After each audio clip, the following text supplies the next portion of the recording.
ဟုတ်ကဲ့မင်္ဂလာပါခင်ဗျာ Inibra ကိုချစ်ခင်ကြတဲ့ professional stylist တွေအတွက်ဒီကနေ့ natural ကောင်းနေတဲ့ဆန္ဒတွေကို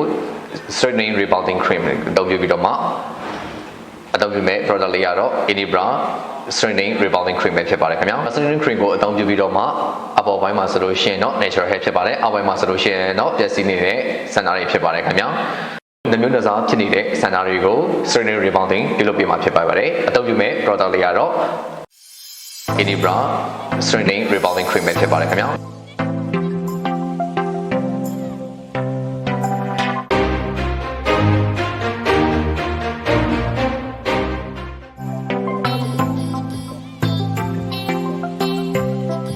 ဟုတ်ကဲ့ရှမ်ပူတွေအသုံးပြုတဲ့အချိန်မှာဆိုလို့ရှိရင်တော့ Liss Pro ရှမ်ပူဖြစ်ပါတယ်ဒီ Liss Pro ရှမ်ပူဟာဆိုလို့ရှိရင်စံသားတွေဖြောင်းတဲ့အခါမှာအဓိကထားအသုံးပြုရတဲ့ဖြောင်းသားတွေစံသားတွေအတွက်အသုံးပြုရတဲ့ Liss Pro ရှမ်ပူဖြစ်ပါတယ် Inibra ရဲ့ Liss Pro ရှမ်ပူပဲဖြစ်ပါတယ်ခင်ဗျာ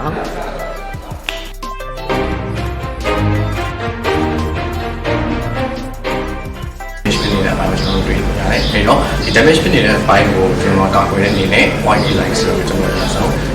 ထည့်ပြလိုက်မယ်ပြီးမှလာနေကျွန်တော် straightening cream ကျွန်တော်ဖြောင်းစေဖို့ကျွန်တော်ထည့်မှာဖြစ်ပါတယ်အရင်ဆုံးအနေနဲ့ဒီပြည့်စည်နေတဲ့အပိုင်းလေးတွေကို correcting elixir ကိုကျွန်တော်ထည့်မှာဖြစ်ပါတယ်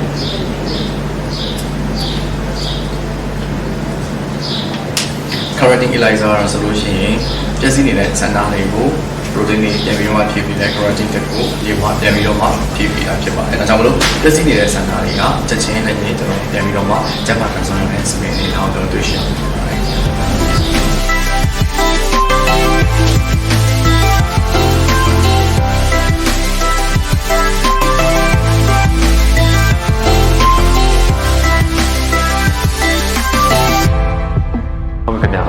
နော်တမ်းဖြစ်နေတဲ့အပိုင်းကို keratin white elixir ကိုထည့်ပြီးတော့မှကာကွယ်တဲ့အနေနဲ့ထည့်ပေးလိုက်တာဖြစ်ပါတယ်ဒါဆိုလို့ရှိရင်တော့အခုန damage ဖြစ်နေတဲ့ဆန္ဒတွေဟာဆိုလို့ရှိရင်တော့အခုလိုမြင်တွေ့ရတဲ့အတိုင်းပဲချုံဝေးပြီးတော့မှ keratin တဲ့အပြည့်အဝရရှိတဲ့ဆန္ဒကိုကျွန်တော်တို့တွေ့ရှိရတာဖြစ်ပါတယ်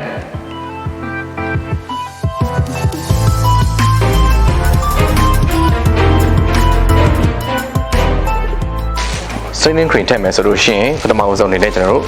7ကို 4th session ကျွန်တော်တို့ခွဲထားပေးရမှာဖြစ်ပါတယ်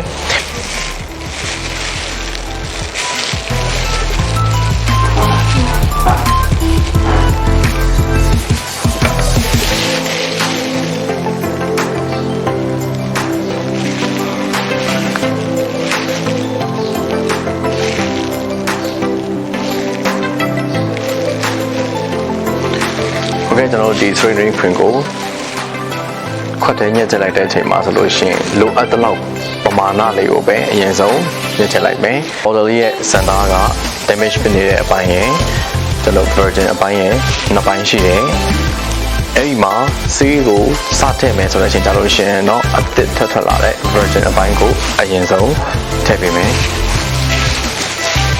အမှားတဲ့အပိုင်းအသစ်ထွက်လာတဲ့အပိုင်းကိုကျွန်တော်တို့ကအရင်ဆုံးထည့်လိုက်တာဖြစ်ပါတယ်အခုဆိုလို့ရှိရင်တော့အဲ့ဒီအသစ်ထွက်လာတဲ့ကျန်းမာတဲ့စပင်အပိုင်းလေးကို straightening cream ထည့်ပြီးတော့ပါပြီအဲ့တော့စောင့်ဆိုင်ရမယ့်အချိန်လေးကတော့ကျွန်တော်15မိနစ်စောင့်ပေးရမှာဖြစ်ပါတယ်ပြည့်စုံနေတဲ့စံသားတွေကို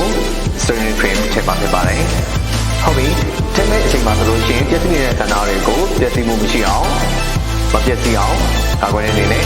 organic ကိုခေါ်တဲ့ဆန္ဒတွေကိုပြည့်စုံနေတဲ့ဆန္ဒကိုမပြည့်စုံအောင်ထိန်းသိမ်းပေးတဲ့ product မျိုးရှိပါတယ်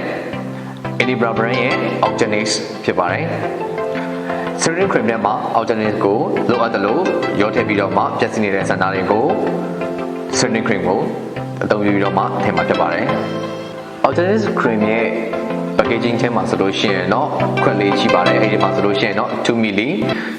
ရှိပါတယ်တတ်မှတ်ထားပြီးတဲ့အချိန်တိုင်းစားလေးရှိတယ်အဲဒီမှာဆိုလို့ရှိရင်တော့ straightening cream ထဲမှာကျွန်တော်ချိန်စားလိုက်တဲ့ gram ပေါ်မှာမူတည်ပြီးတော့မှ1 ml 2 ml တတ်မှတ်ထားတဲ့အတိုင်းပဲကျွန်တော်တို့ကနေပြီးတော့မှရောဆက်ပေးရမှာဖြစ်ပါတယ် straightening cream တွေကိုရေဆေးချတဲ့အခါမှာဆိုလို့ရှိရင်တော့ဆန္ဒတွေကိုလုံးဝကြန့်ရှိနေအောင်မရှိအောင်တတိကျကျလေးပြောင်းစင်အောင်ရေဆေးချပေးရမှာဖြစ်ပါတယ်ခင်ဗျာ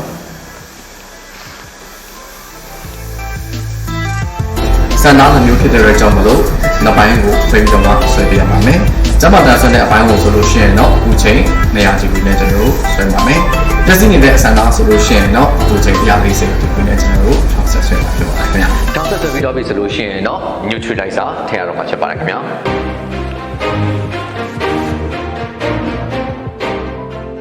ဟုတ်ကဲ့အခုဆိုလို့ရှိရင်တော့ neutralizer ထည့်ရမှာဖြစ်ပါတယ် neutralizer ချုပ်ဆေးထည့်တဲ့အချိန်မှာဆိုလို့ရှိရင်တော့သူ့ရဲ့ original ဘူးထဲကနေကျွန်တော်အသုံးပြုနေတဲ့ရေဖြန်းဘူးလေးထဲကိုကျွန်တော်ပြောင်းထည့်လိုက်မယ်ပြောင်းထည့်ပြီးတော့ပြီဆိုလို့ရှိရင်